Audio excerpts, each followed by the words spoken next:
Good afternoon and welcome to Tuesday's edition of the Warrior Daily. I'm Cameron Weidenthaler, joined by volleyball head coach Phil Nickel. 3 matches this past week, 1 and 2. Probably needed one more win to be in a little bit more comfortable spot. Heading into this weekend, recap the Finley and the other 2 matches as well.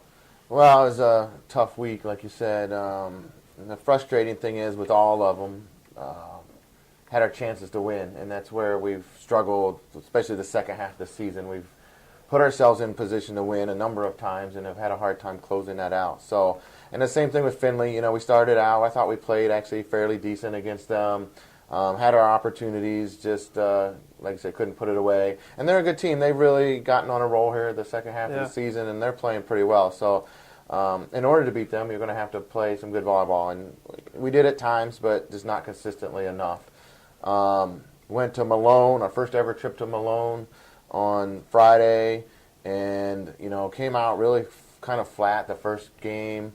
Made a few changes, and it really seemed to work. We were up 16-11 in game 2, and which is a bad score for us. I think there's been a number of times we've been up 16-11 and end up losing those games, and that's what happened on Friday, which was very frustrating and disappointing. We bounced back and played really well in games 3 and 4. As we looked at the box score after the match, both of those games we had 0 hitting errors. Yep. So, which is phenomenal, to go through 2 full games without a hitting error. So we were very happy about that, feeling really good about going into game 5. And they got on a roll, served us tough right off the bat a couple times and kind of put us in a hole, and we could never really get out of it. So, again, a very disappointing loss there. We bounced back at Walsh on Saturday. Didn't play our best volleyball, but we played good enough to win. We got out of there with a 3-0 win, which was nice. Mm-hmm. And we're able to salvage at least one win for the week. So, moving forward, you've beaten both these teams that we're going to face this weekend. A 5-set thriller, maybe one of the best matches for you guys of the season at their place earlier this season, and swept Lake Erie. What challenges does beating a team twice present, and what advantages do you guys have? Well, I think the advantage you have going into a matches like this is that you have some confidence because you've already beaten them once. Now, that was really early in the season, the first weekend of the conference schedule. Yep. They've changed some things. We've changed some things. So, the challenge is that no one, especially for them, they're sitting really high in the standings right now, and they're fighting for a really high seed. So they're going to be playing all out to try to get that. There's a little bit of revenge, they beat us the first time, we think they're better than them or whatever. Yeah. So they may have some of that coming in as well. Sometimes as a team, when you've already beaten someone, you can kind of take things for granted. We're not in a position to do that right now, but sometimes that can happen. So I think there's positives and negatives on playing someone for the second time and having beaten them or not having beaten them. There's always, you can kind of spin it to your team however you would like. But, we're trying to finish our season on a positive note here, and there still is a really slim outside chance of getting to the conference tournament, but we have to win both these matches. So that's going to be our focus this week. 3 seniors will be acknowledged before Saturday's match: Nicole Ahrens, Jessica DeLue, and Kristen Bolkowitz. All 3 of them had pretty solid careers at Wayne State and have spent quite a bit of time here on campus. Talk about those 3.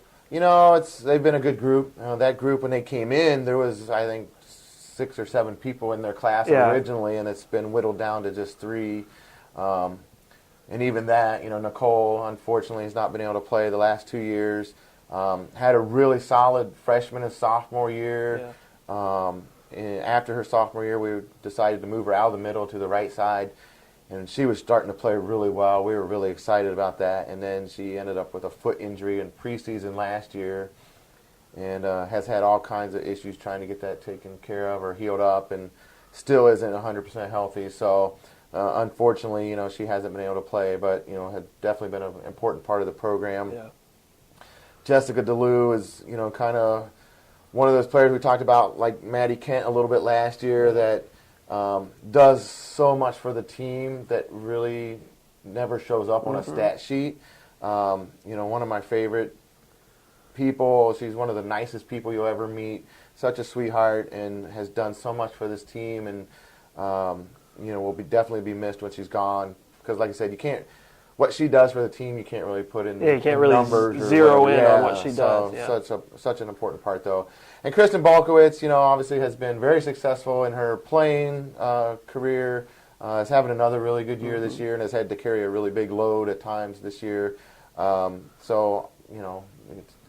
is on paper, you can say. But, she has grown, and to watch her grow from what she was like as a freshman to now as a senior has been amazing. And pretty much everyone who's been around the program has seen or commented on how much different and how much more mature, I guess we'll say, Kristen is now than she was when she came in as a freshman. So it's fun to watch them all grow and change and mature into young adults instead of the 18-year-old kid they are when they get here. So they've been a really good group, though.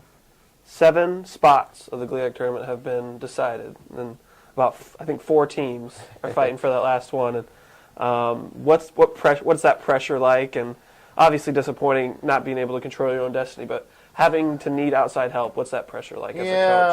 Yeah, it is. I mean, there's only so much you can do, and like you said, we kind of did it to ourselves by not taking care of business when we should have. We still have a chance. Obviously, the main focus is we have to win both of these matches to even have a chance. So that's our main focus right now, is just make sure we take care of our own business, which we haven't always done. Yeah. And then you start doing a little bit of scoreboard watching, and and maybe crossing your fingers. Any superstitious thing that you might practice as a coach, you're pulling them all out and hoping that maybe, like I said, if you take care of your own business, that somebody will help you out, and that's all you can really do. I don't know if I'll call it even pressure, but it's just it is frustrating because, like I said, you could take care of things yourself. You wouldn't be in this situation, but it does make for kind of a sitting on the edge of your chair, kind of see what's going to happen with the rest of the conference. So. Well, thanks for the time, Coach, and I'll have my fingers and toes crossed this weekend too. Thank you very much. Hope to see everybody inside the Mathis Center against Ashland on Friday and Lake Erie on Saturday as the Warriors wrap up the regular season.